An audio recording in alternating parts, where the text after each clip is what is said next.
Libre Santé. Une émission de Lionel Chalex avec le docteur Jacques-Michel Lacroix. 60 minutes pour tout savoir sur la santé. CLC Média, votre web radio. Bonjour à toutes et bonjour à tous et bonjour au docteur Jacques-Michel Lacroix qui est à mes côtés. Bonjour Lionel et bonjour tout le monde. Alors, nouvelle émission Libre Santé en direct de nos studios 12 rue Victor Hugo à Coutras. Et nous allons parler d'un tout nouveau sujet qui vient de sortir.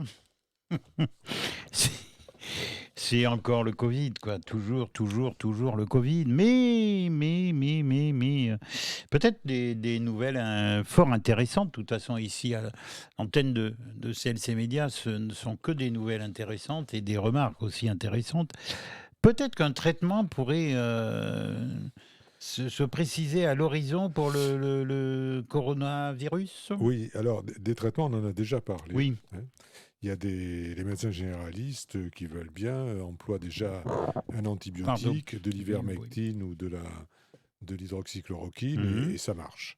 Donc, bon. Il y en a qui disent le contraire, mais enfin bon. Oui, enfin, ça passe, tous ceux qui ne peuvent pas traiter de malades disent le contraire. Enfin, moi, ça a marché. Et voilà. Ceux qui traitent les malades s'aperçoivent que ça marche. Mais il manquait à ces traitements un label officiel, en quelque sorte. Et les chercheurs de l'Institut Pasteur de Lille ont décidé il y a quelques mois de scanner en quelque sorte tous les médicaments existants, de façon à savoir s'il n'y en avait pas un qui serait efficace sur le coronavirus. Et comme l'Institut Pasteur de Lille, c'est une instance quand même assez officielle, on peut espérer peut-être qu'on aura des nouvelles de ce médicament. Et on verra par la suite pourquoi aussi on risque de ne pas en avoir de toute façon. Donc, ils ont ressorti tout un tas de vieux médicaments, médicaments existants, et ils en ont trouvé un qui s'appelle, c'est le Clofoctol, c'est ça, qui a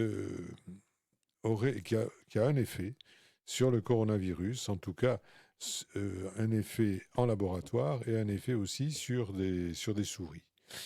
Donc, pourquoi ça ne marcherait pas sur l'homme ? Alors, ce Clofectol, c'est un médicament qui était sorti il y a quelques années.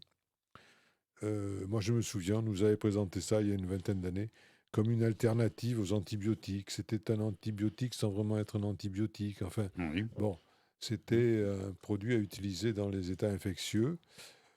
Comme beaucoup de mes confrères à l'époque, je l'ai essayé, ça ne marchait pas du tout. Donc, on s'en est plus servi. Et même, je crois qu'il a été retiré du marché parce qu'il n'était pas utilisé. Mais l'avantage de ce médicament, c'est qu'il ne marchait peut-être pas dans les angines ou dans les choses comme ça, mais il semble qu'il ait une action sur le coronavirus, donc sur la Covid. Donc ça serait intéressant. Et en plus, c'est un médicament qui a déjà été utilisé, donc dont on connaît les effets secondaires, dont on connaît le mode d'action, etc. Donc, les chercheurs de l'Institut Pasteur de Lille ont demandé aux autorités de santé de pouvoir faire une expérimentation sur ce truc. Et ça, apparemment, ça ne vient pas très vite. L'autorisation ne vient pas.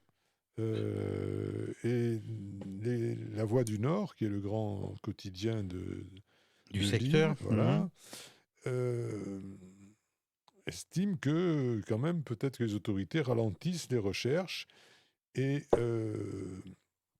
puisque le processus d'homologation du traitement n'est pas encore fait et tout se passe comme si le comité qui est chargé de donner l'autorisation pour faire cette expérience traîne les pieds. Alors pourquoi ? Bon, on verra, il y a plusieurs raisons. Parce que qu'est-ce que demande l'Institut Pasteur de Lille ?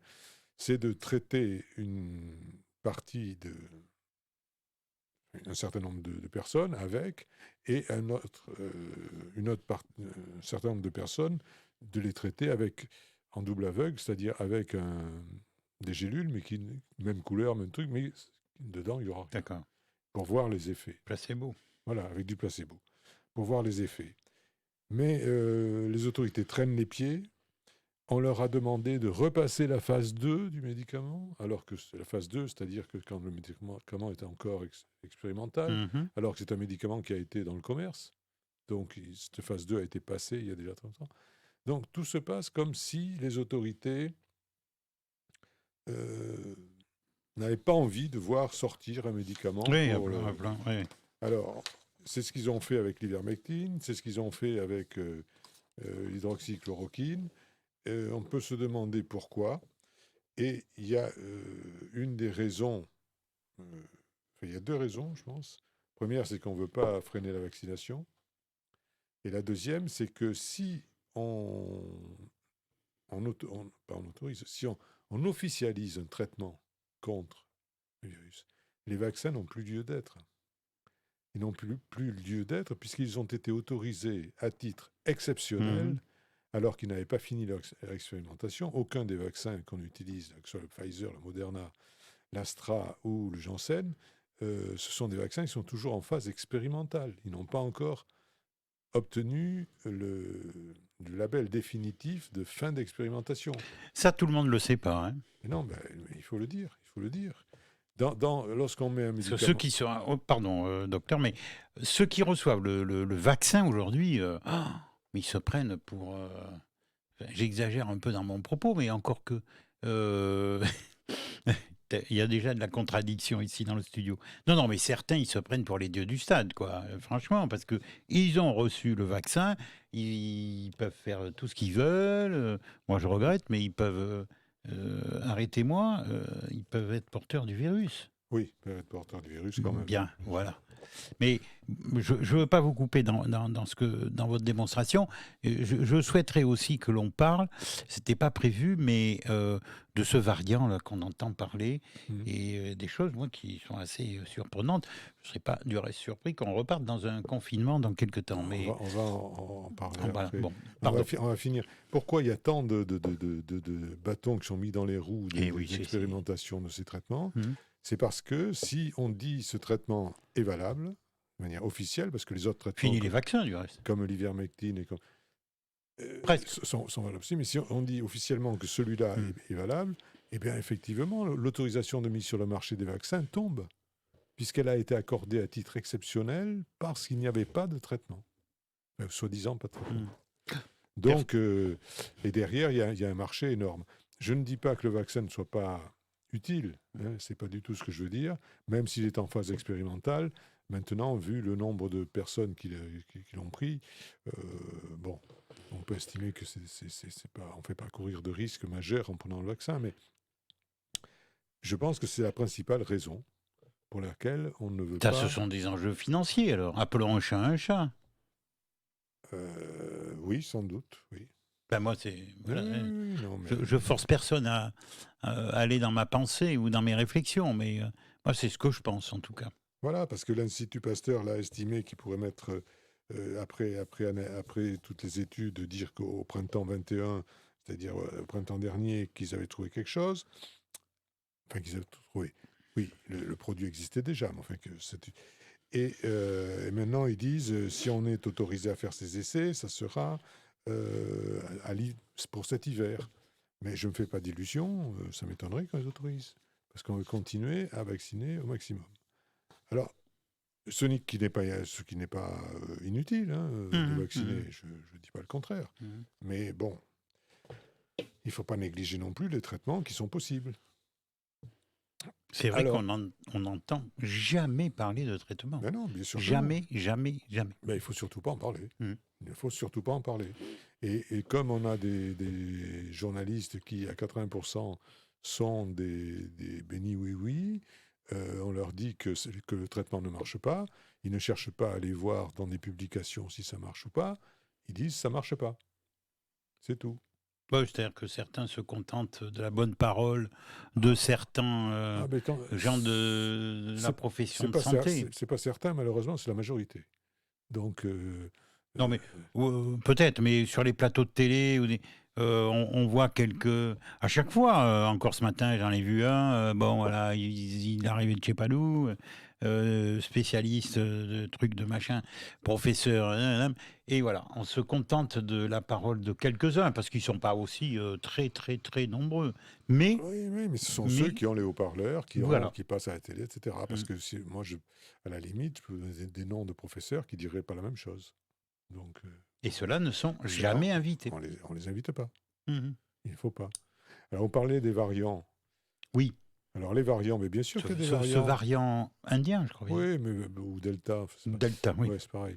Mais des variants, il y en a plein. Puis il va y en avoir d'autres. C'est forcé. Les virus mutent sans arrêt. Donc, qu'il y ait des variants, c'est obligatoire.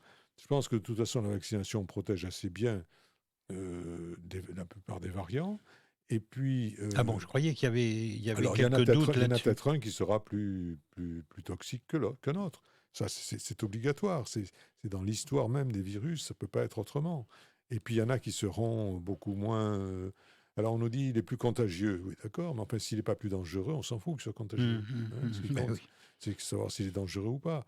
Et on nous dit il y a tant de cas recensés actuellement. Mais des cas par rapport à combien d'habitants? Parce que s'il y a 5000 cas pour 100 000 habitants, c'est pas énorme. S'il y en a 5000 pour 10 000, c'est beaucoup. Eh oui.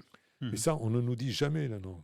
Parce que le gouvernement a dit, on reverra ça en fonction des cas, s'il y a plus de 5000 ou moins de 5000 cas positifs, mais on peut faire varier ce nombre de cas positifs comme on veut du jour au lendemain. Il suffit de tester moins de gens et puis on aura moins de cas positifs. On en teste davantage, on aura plus de cas positifs. Donc il faut remettre les choses en place et savoir de quoi on parle chaque fois qu'on parle de quelque chose. Bien, nous allons faire une première pause dans cette émission et puis, comme à l'accoutume, on se retrouve dans quelques minutes. Vous êtes à l'écoute de CLC Média. Vous êtes à l'écoute aussi de Libre Santé qui est en direct avec la présence du docteur Jacques-Michel Lacroix. Nous parlons bien évidemment de ce Covid. Et là, le docteur Jacques Lacroix me met sous les yeux un document. Ça fait froid dans le dos. Enfin, dans le mien en tout cas en particulier. Parce que on parle toujours de pucer les gens. Oui, oui, oui. Et ça se précise. Au départ, c'était une utopie, et puis on en parle de plus en plus, de façon à ce que si on en parle de plus en plus, ça va rentrer dans les mœurs, et ça sera comme une chose normale que les gens donc accepteront par la suite. Là, il y a 3 parlementaires du Sénat, c'est-à-dire 3 sénateurs, qui ont rédigé un rapport qui s'appelle « Crise sanitaire et outils numériques, répondre avec efficacité pour retrouver nos libertés ». Alors, ils auraient mieux fait d'éviter de marquer « retrouver nos libertés » parce qu'on va voir que c'est peut-être pas si drôle que ça. Alors, ils ont donc évoqué la crise du Covid. Ils ont accepté que le fait qu'il y ait plus de 100 000 morts, alors qu'ils n'ont pas pris en considération la réalité du nombre de victimes de cette maladie. Ils ont pris ça comme argent comptant. Et dans leur rapport, ils ont l'espoir d'un retour à la normale grâce à la vaccination, sans expliquer pour autant que la prévention et les traitements précoces étaient peut-être tout aussi efficaces que C'est ce qu'on vient de dire un petit peu, du reste. Voilà, ce qu'on a dit avant. Donc, bon.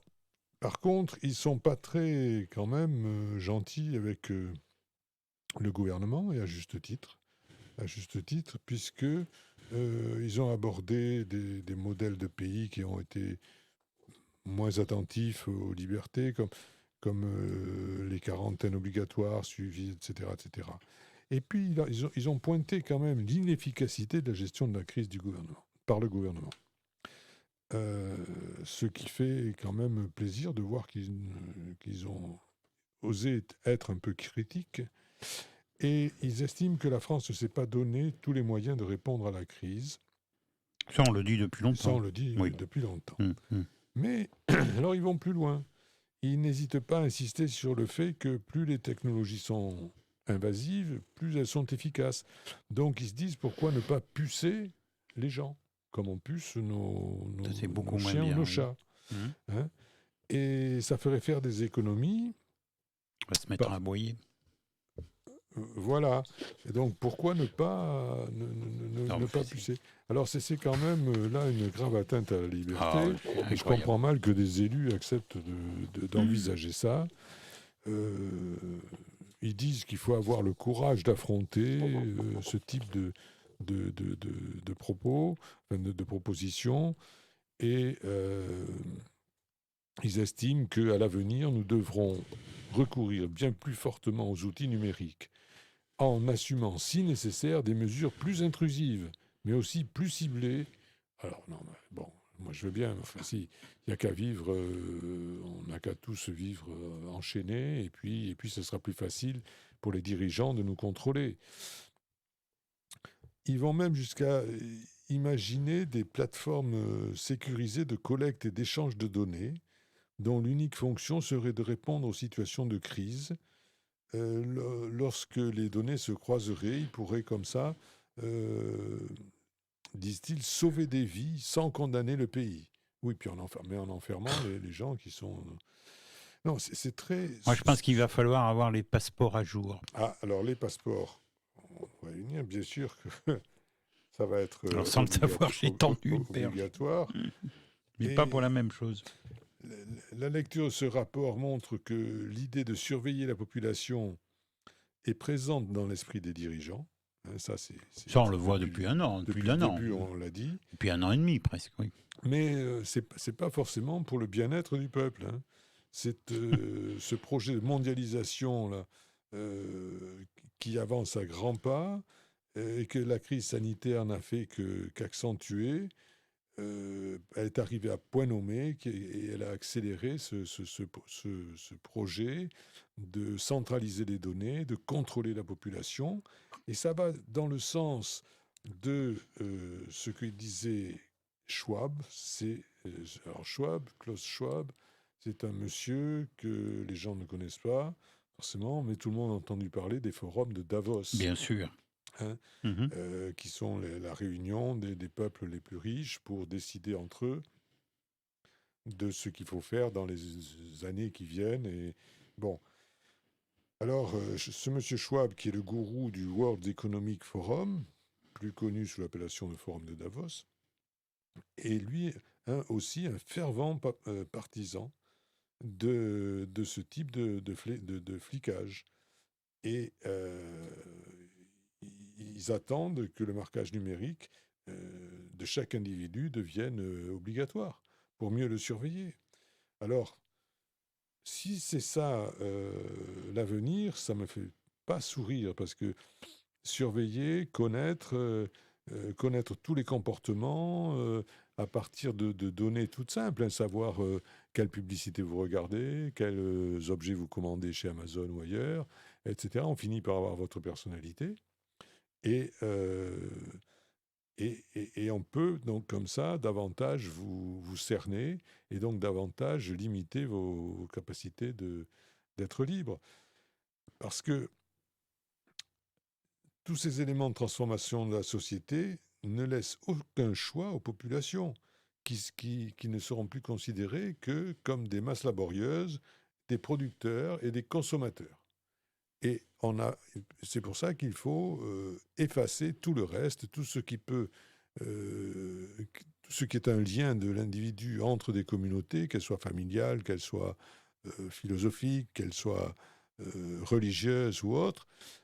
Il faut que l'individu soit tout nu face à cette société pour qu'on l'oblige à, je dis qu'on l'oblige, c'est-à-dire qu'on ne peut pas rester seul. Donc on a besoin d'adhérer à un groupe, mais qu'on l'oblige à adhérer à des groupes qui seront formatés de telle sorte qu'on puisse les contrôler parfaitement.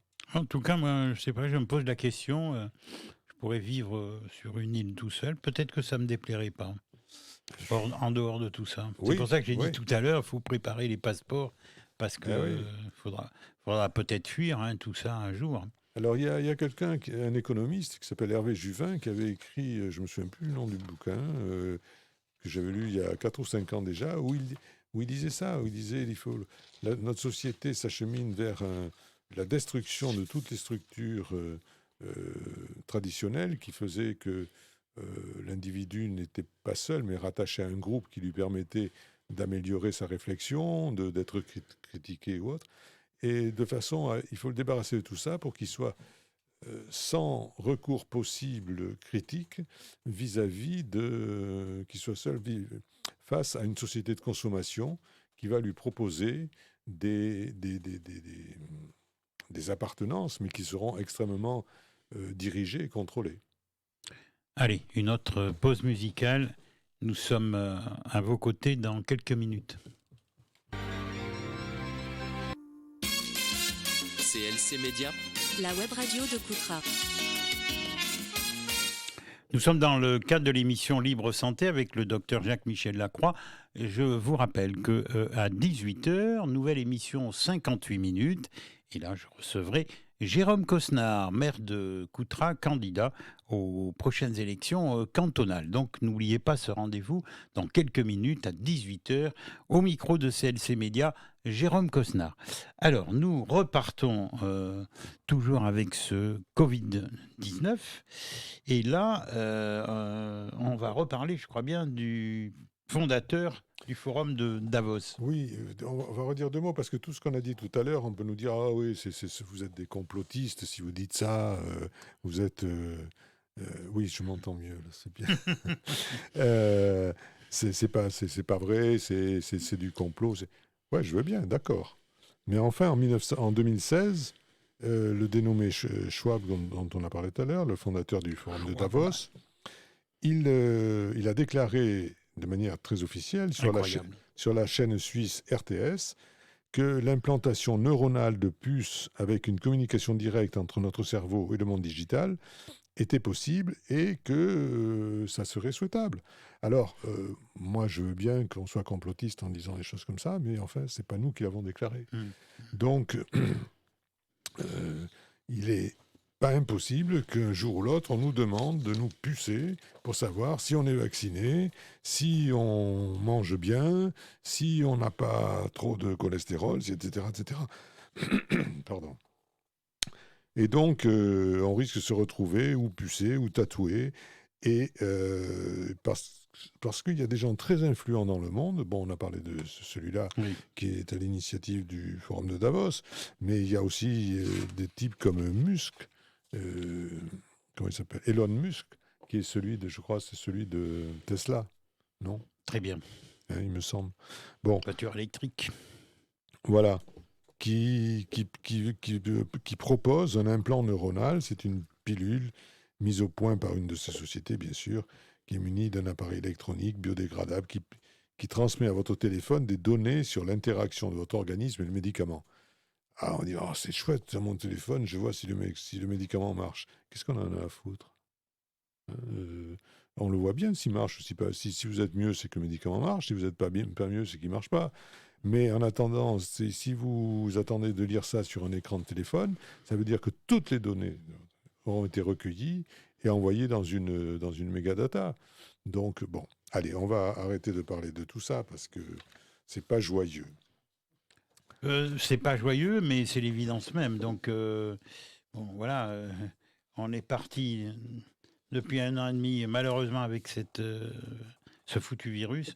Aujourd'hui, on vaccine, à tort ou à raison. Les esprits sont partagés. Du reste, on est loin des chiffres annoncés, me semble-t-il. Nous sommes pratiquement fin juin. On a promis que fin août, toute la population française serait vaccinée. Si, ne fait pas la moue, c'est ce qui a été dit par les autorités, et on en est très loin, puisqu'on en est à peu près à la moitié. Donc la population française ne sera pas vaccinée, je ne pense pas, en totalité fin août. C'est vrai qu'il y a des récalcitrants.